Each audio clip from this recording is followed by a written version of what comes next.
Good morning student. Selamat pagi anak-anak.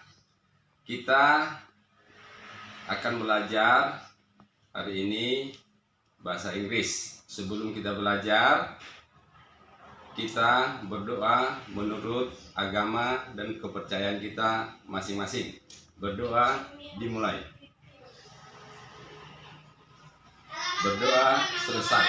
Sebelum kita belajar, tolong kamu persiapkan buku catatan, pena, buku LKS, kamus, dan buku paket. Buku paket bisa kamu download di Google.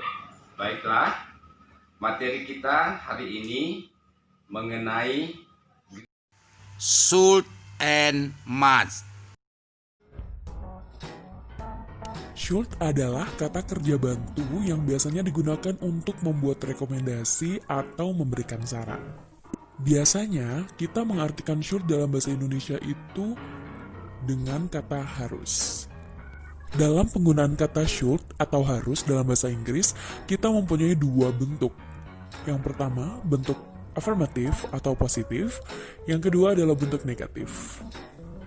Sekarang kita bahas satu persatu dulu ya teman-teman dari bentuk afirmatif atau positif. Di situ nomor satu, should comes first in the verb phrase, after the subject, and before another verb. Maksud dari kalimat tersebut adalah kata should harus ada setelah subjek dan harus diletakkan sebelum kata kerja atau verb ketika kalian ingin membuat suatu kalimat yang mengandung kata should.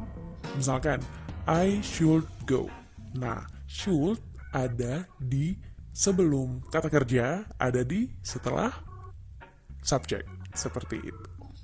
Untuk nomor 2, ada should cannot be used with another modal verb.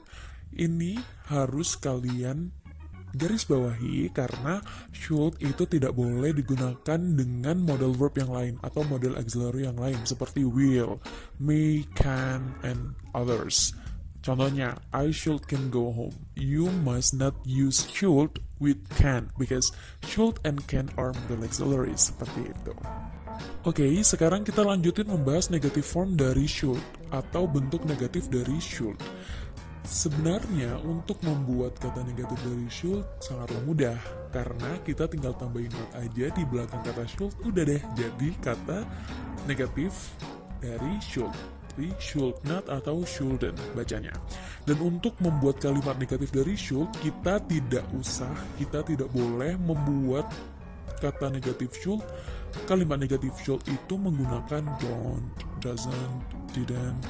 Karena kalau emang mau bikin negatif form dari should, ya udah pakai should not. Kita nggak boleh pakai doesn't should, didn't should, atau don't should seperti itu. Itu tidak boleh karena emang nggak boleh. Untuk yang ketiga, we use the full form should not in formal context or when we want to emphasize something. Nah, ini perlu digarisbawahi juga teman-teman. Kalau kalian menulis artikel, menulis paragraf yang formal, tulisan formal, kalian tidak boleh menyingkat should not. Jadi shouldn't, itu nggak boleh. Jadi kalian tetap harus pakai should not, dipisah seperti itu, oke?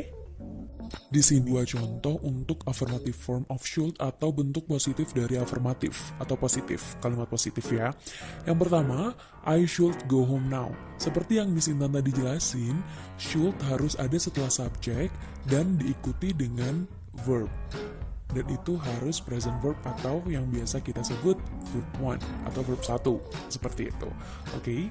Yang kedua, contoh yang kedua, it should probably be sunny at that time of year.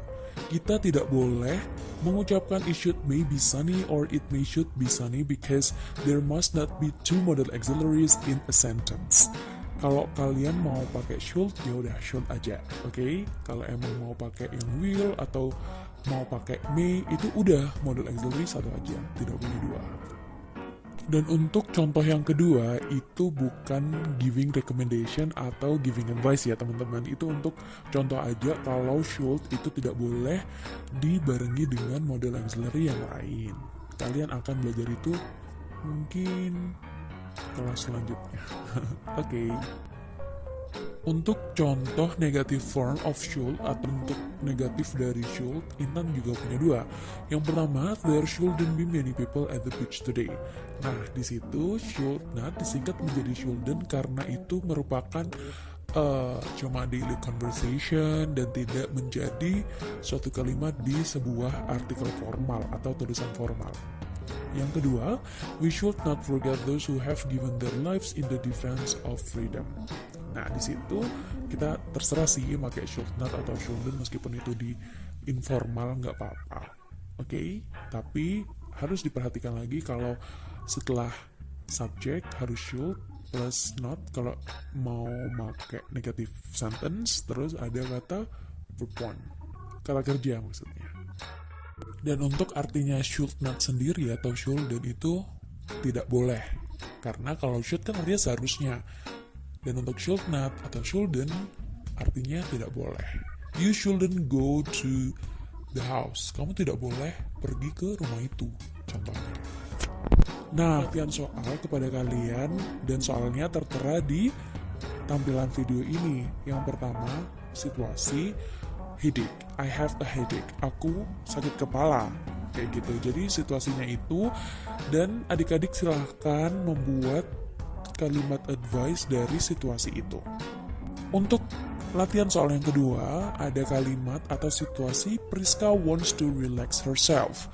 Kalian diminta untuk membuat kalimat advice dari situasi tersebut. Terserah sih kalian mau bikin affirmative form atau negative form seperti itu, oke?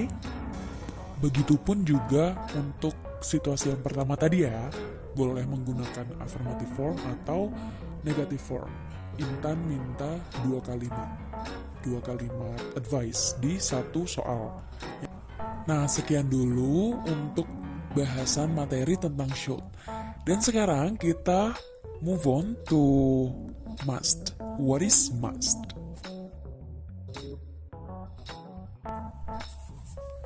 Beberapa dari kalian atau mungkin most of you have known what must is. Dalam bahasa Indonesia, must itu artinya harus. Nah, apa sih yang membedakan must and should ketika arti mereka sama-sama harus? Nah, di sini should itu mempunyai advice yang ya sedang-sedang aja, jadi nggak terlalu maksa. Tapi kalau must itu mempunyai arti harus yang penekanan advice-nya lebih tinggi. Misalkan kalau should, you should go home. Tapi kamu harus gini, misalkan kamu harus pulang. Tapi kalau kamu nggak mau pulang ya nggak apa-apa, karena kita pakai should di situ. Tapi bandingkan ketika kita membuat kalimat dengan kata must, you must go home. Jadi kamu mau nggak mau harus pulang, seperti itu. Bisa dipahami? Di sini bentuk kalimat dari must itu juga ada dua, seperti should. Ada negative form, ada affirmative form. Kita bahas yang affirmative form dulu ya. Sebetulnya pembahasan must di affirmative form tidak jauh beda dengan should di affirmative form, karena di situ ada must come first in the verb phrase and must cannot be used with another modal verb. Jadi must itu emang harus ada setelah subject dan diikuti oleh kata benda, kata kerja maksudnya. I'm sorry.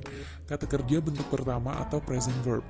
Yang kedua, must tidak boleh digunakan dengan model yang lain, model auxiliary yang lain. Kalau must saja. Jadi kedua kata should and must itu sama aja. Tapi yang di sini kalau untuk must kita tinggal tambahin not aja untuk membuat kalimat itu menjadi negatif, jadi must not atau mustn't kalau disingkat.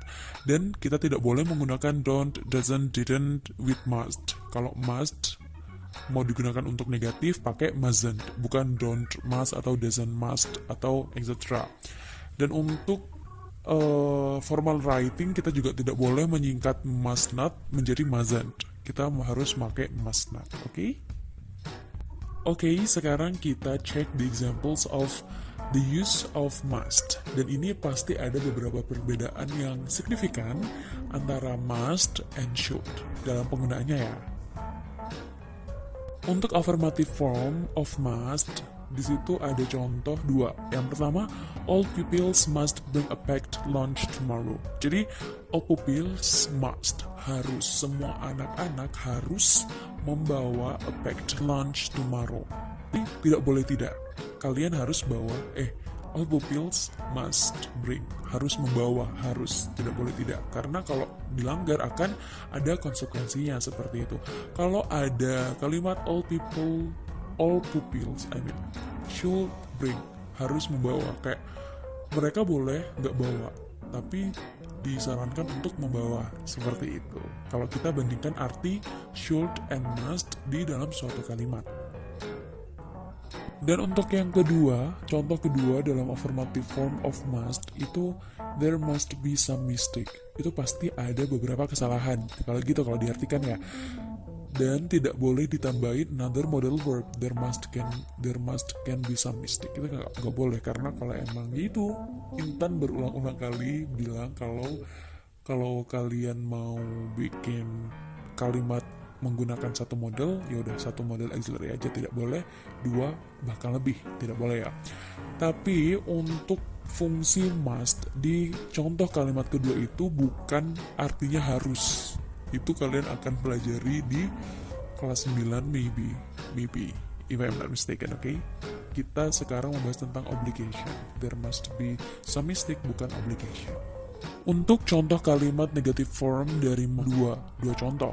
Yang pertama, you must not cross when the light is green. Kamu tidak boleh menyeberang ketika lampunya hijau. Seperti itu. Jadi must not itu mempunyai penekanan yang lebih tinggi dibandingkan should. Kayak you shouldn't cross, kamu nggak boleh cross. Tapi kalau kamu mau cross ya udah nggak apa-apa, seperti itu. Tapi kalau must, kita pakai must, you must not cross, kamu tidak boleh, benar-benar tidak boleh, seperti itu. Bisa dibandingkan arti dari should and must dalam penggunaan di bahasa Inggris. Dan untuk yang kedua, contoh kalimat yang kedua negatif, the whale must not become extinct. Itu juga bukan obligation sih, bukan kalimat harus. Ya, bukan kalimat harus, tapi itu contoh saja. Karena kalian akan mempelajari itu nanti. Dan kalimat negatif dari must, yaitu must not, tidak boleh dibarengi dengan kata doesn't, don't, or didn't. Nah, di situ kan ada the whale must not become extinct. Kita maunya gitu, kita tidak boleh mengucapkan the will doesn't must, karena itu tadi udah tahu alasannya kenapa. Oke, kita mengerjakan latihan soal lagi ya. Ini latihan soal untuk pembahasan must. Di situ ada situation, the baby is sleeping. Kalian harus membuat dua kalimat, terserah afirmatif semua atau negatif semua atau campur, nggak apa-apa. Jadi kreasikan sebisa kalian, oke? Dan untuk contoh situasi yang kedua itu ada situasi there is a national examination in my school. Jadi dua kalimat yang menggunakan must, terserah afirmatif or negatif or both, it's up to you.